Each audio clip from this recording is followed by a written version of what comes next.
আসসালামু আলাইকুম। আলহামদুলিল্লাহ আমরা আমাদের অন্যান্য খামারের পাশাপাশি একটি টাইগার মুরগির খামার দেওয়ারও প্রস্তুতি নিয়ে নিচ্ছি। এইজন্য প্রথমে আমাদেরকে যেটা করতে হবে সেটা হচ্ছে আমাদেরকে অরিজিনাল টাইগার মুরগির ডিম সংগ্রহ করতে হবে এবং ওই ডিম থেকে বাচ্চা ফুটিয়ে তারপর অরিজিনাল টাইগার মুরগির ব্রিডটা আমাদেরকে তৈরি করতে হবে। তো ভাতিজা তানবীরকে বলছিলাম একটু খোঁজখবর নেওয়ার জন্য যে টাইগার মুরগি আশেপাশে কোথায় খামার আছে এবং সেখান থেকে আমরা ডিম সংগ্রহ করতে পারবো কিনা। তো যাই হোক, ও আমাকে একটা সন্ধান দিল যে আমাদের আশেপাশে এক জায়গায় টাইগার মুরগির ছোট্ট একটা খামার আছে, সেখান থেকে আমরা ডিম সংগ্রহ করতে পারবো ইনশাআল্লাহ। তো যাই হোক, আমরা এখন চলে যাচ্ছি ওই ভাইয়ের খামারে এবং খামারে গিয়ে আমরা দেখে শুনে বেছে তারপর ডিমগুলি সংগ্রহ করে নিয়ে আসবো। কারণ নিজের চোখে যদি না দেখি যে এগুলো টাইগার মুরগি কিনা, তাহলে আসলে বুঝতে পারবো না যে আসলে টাইগার মুরগির ডিম আনলাম নাকি অন্য কিছু ডিম নিয়ে আসছি। তো দেখলাম যে মোটামুটি যে মুরগিগুলো এখানে আছে, মুরগিগুলা সাইজ অনেক বড়, যে মোরগগুলো আছে এগুলোও সাইজ অনেক বড় এবং সে নিজেই ম্যানুয়াল ইনকিউবেটরের মাধ্যমে বাচ্চা ফোটানোর চেষ্টা করেন এবং বেশ কিছু বাচ্চা দেখলাম যে তার খামারে আছে এবং ছোট ছোট বাচ্চাগুলি। এবং যে ভাইয়ের কাছে আমরা গেছিলাম উনি নিজেই হচ্ছে ম্যানুয়াল ইনকিউবেটরের মাধ্যমে উনি ডিমগুলো ফুটান এবং এই বাচ্চাগুলো এখানে আছে, আপনারা যেটা ভিডিওতে দেখতে পাচ্ছেন। তো একটা বিষয় আপনারা হয়তো কনফিউশনের মধ্যে পড়তে পারেন যে এখানে তো অনেক ছোট ছোট মুরগিও আছে, ওইগুলা দেশি মুরগি, যেটা হচ্ছে আমরা আগেই জানি যে দেশি মুরগিগুলা, তো দেশি মুরগির ডিম আমরা আনি নাই। আর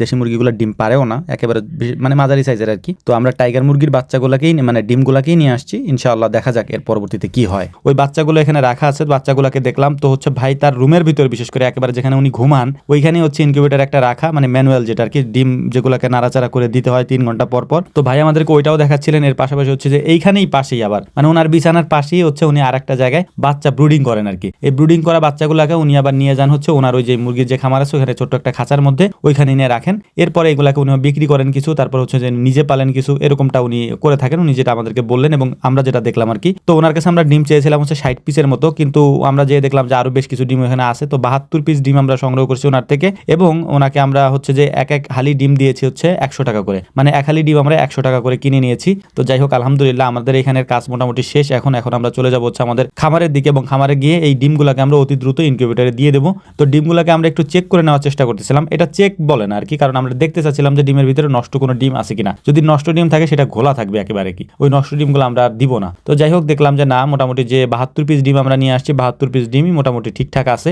এখন এই ডিমগুলোকে আমরা সুন্দর করে মানে আমরা তারিখ দিয়ে দিচ্ছিলাম, কারণ এখানে যেহেতু এক এক দিনের এক একটা ডিম দেওয়া, মানে এক এক তারিখের এক একটা ডিম দেওয়া ইনকিউবেটরের মধ্যে, এই জন্য ডিমের গায়ে হচ্ছে আমরা তারিখ লিখে দিছি যে মোটামুটি যে তারিখে আমরা ডিমগুলো দিব ওই তারিখটা লেখা থাকলে আমরা পরবর্তীতে যখন আমরা হ্যাচিং করব, মানে এই মেশিন থেকে যখন আর একটা পাশের মেশিনে নিয়ে যাব, তখন আমাদের যাতে জানা থাকে যে এটা কবে আমরা দিয়েছিলাম আর কি। তো যাই হোক, আলহামদুলিল্লাহ আমাদের এই মানে কি বলে এটাকে, ইনকিউবেটরের মধ্যে কোয়েল পাখির প্রায় 1500-এর মতো ডিম দেওয়া আছে, যেটা হয়তো বাচ্চা ফুটে বের হবে কিছুদিনের মধ্যে। তো যাই হোক, আলহামদুলিল্লাহ টাইগার মুরগির সম্পর্কে আমাদের তেমন অভিজ্ঞতা নাই, আমরা নতুন করে শুরু করতে যাচ্ছি। এই বিষয়ে যদি আপনাদের তেমন অভিজ্ঞতা থাকে আমাদেরকে জানানোর চেষ্টা করবেন, যেহেতু আমরা আগে পরে টাইগার মুরগির খামার করি নাই বা টাইগার মুরগি আমরা পালন করি নাই। কিছু মুরগি আমাদের আছে, মানে টাইগার মুরগি আমাদের আছে, সেগুলো আদতে টাইগার মুরগি কিনা আমরা জানি না। তবে আমি এই জন্য অরিজিনালটা খুঁজতে চেষ্টা করতেছিলাম যে অরিজিনালটা আমরা পাই কিনা। তো এই ভাইয়ের কাছে যেগুলো আমরা পেয়েছি এগুলো আমার কাছে মনে হয়েছে অরিজিনাল। আর যারা এখন মানে অভিজ্ঞ আছেন তারা আমাদেরকে বললেন। আর আমরা যতটুকু জানি ওনার হচ্ছে ছোট্ট একটা খামার এবং উনি এখানে অনেক বেশি পরিশ্রম করে জিনিসগুলো তৈরি করছেন।